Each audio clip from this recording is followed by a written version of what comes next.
What are men looking for in a woman? Typically, it's a certain chest to hip to waist ratio that they seem to look for. Facial symmetry seems to be another thing that you can measure that they're looking for. The next one is signs that the woman is interested in them. So this would be something like eye contact or conversation or this sort of thing, showing interest in what they're doing, what they're saying, close proximity to them. Those are the first things typically. Why? Because those are the first things that you see. Now, beyond that, what are they looking for? This is where it gets a little more complicated. There are four types of men, and these four men are looking for different things past the hip to chest to waist ratio and facial symmetry and showing signs of interest. I'll go into those four types of men and the type of woman that they're looking for in a moment, but first I want to point out the nature of how this works. We enjoy or do not enjoy someone's company based on the role that we are put in when we're with them. Different people are comfortable in different roles. So, for example, let's say that someone wanted to be in the role of the really smart person who knew lots of things and could think really well. This person that likes to be in that role is going to enjoy being around people that allow him to be in that role. He's probably going to seek out playing games of chess with people so that he can look so smart when he wins. He's probably going to try to find opportunities to say things that sound intelligent so that people can note how smart he is. Maybe they'll say something and this will make him feel good about himself because of the role that he's put in. Everybody does this sort of thing because everybody's got a role that they want to fit into. So if you want to find out what our men are looking for in a woman, you just have to find out what role does the man like to be in, and then act or present yourself in such a way that he's put into that role.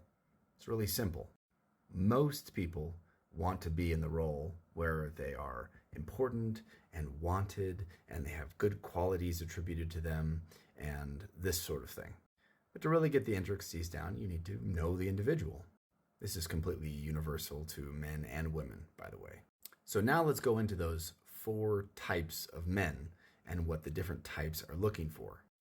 There are worker men, there are peaceful men, there are connection men, and then there are fun men. If you're a worker man, you are looking for someone who's going to allow you to work and who will follow you. Worker men want to be the boss. They want to be in charge, or they want to be left alone and allowed to do the things that they want to do. They want to work on projects, and then they want to come home and they want to sleep with their wife. They don't want to talk about emotions. They don't really want to go on dates unless the date is working on something. They're not really interested in those kinds of things, deep connection and all of this stuff. That's sort of just a waste of time and it gets in the way of work and productivity. They also don't want someone challenging their authority or what it is that they think is most important, which is usually some sort of work. And so if anything that you're doing is getting in the way of the work, it is inconvenient and they don't like it and they are frustrated by it. And sometimes they'll get frustrated that you're not working in some way and they'll want you to work more and they'll be kind of annoyed that you're not getting the work done. That's the first kind of man. Second type of man is the peaceful man, the tranquil man. What is he looking for? He's looking for the absence of all conflict.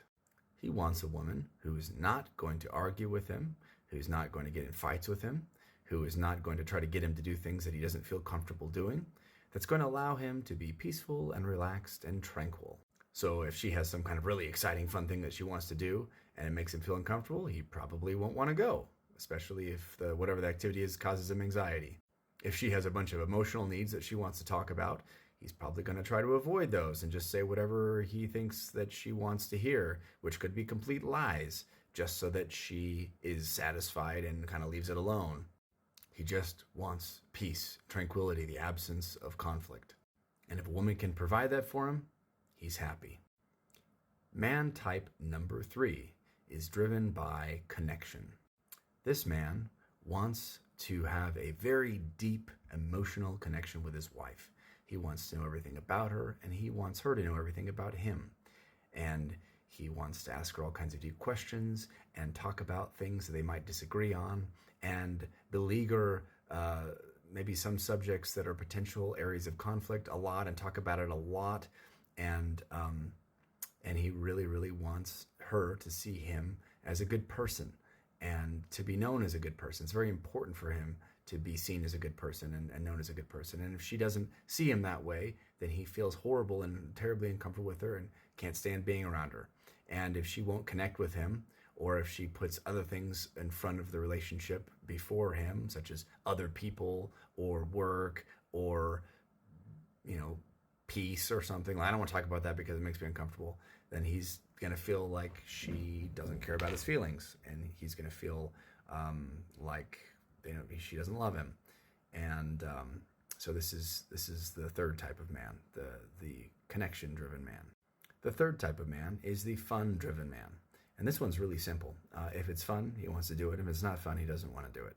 And so working, well, you work as much as you have to work in order for you to be able to go and do things that are fun. If talking about emotions is not fun, he doesn't want to do it. And so if you start talking about your emotions, he'll be like, let's change the subject. I want to get away from here. This isn't fun anymore. Sitting around and doing the most peaceful, tranquil thing usually isn't fun. Going outside of your comfort zone and doing things that are kind of exciting often is fun. And so if you just want to sit at the house all the time, he's going to be really bored by that and kind of want to go do something that's fun and something that's exciting and something that's new. And so if you want to get along with him really, really well, always be willing to do fun, exciting, new things, and try to avoid things that are not fun. All of these things aside, though, it really kind of comes back to the first thing, which is the reason why guys don't want to just hang out with other guys all the time. And that goes to the reason why people often do marry, is because they want to have a sexual relationship with their partner. And if their partner does not want to have a sexual relationship with them, then they'd rather be married to somebody who does want to have a sexual relationship with them. So regardless of your facial symmetry, your chest to hip to waist ratio, what kind of role you put them in, and which of the four types you're able to match up with, if you don't want to have a sexual relationship with them, they probably won't want to be married to you. And that's kind of biological standard thing. So this is probably a pretty controversial subject. I wish that it wasn't this way.